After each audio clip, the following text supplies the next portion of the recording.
Ferrari, how they became 2015 F1 title contenders. Sebastian Vettel has been doing his best to talk down Ferrari's chances of mounting the title challenge against Mercedes so far this year.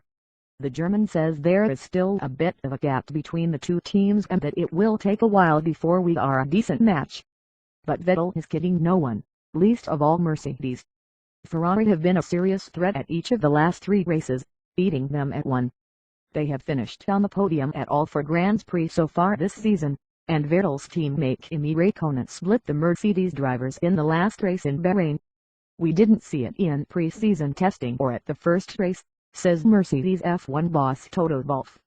"But since then every race has been a step forward from Ferrari. Their rate of development has been very impressive over the winter and the last 3 races. That is quite a challenge for us. It is a remarkable turnaround, coming as it does after 2014, when the Italian team had their worst season in 21 years, scoring only 2 podiums. And while Mercedes driver Lewis Hamilton has a relatively comfortable 27-point advantage at the head of the championship after an almost perfect start to the season, Vettel is just 1 point behind the Englishman's teammate Nico Rosberg.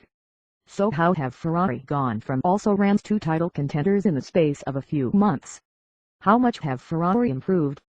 Last year, Ferrari's performance was so bad that Fernando Alonso finally ran out of patience after 5 years of battling against the odds and decided that, to get a title-winning car in the relatively near future, he had to go elsewhere, even if it meant taking the temporary step backwards.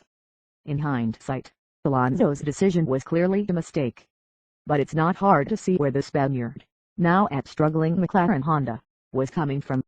Alonso came agonizingly close to winning the title with Ferrari in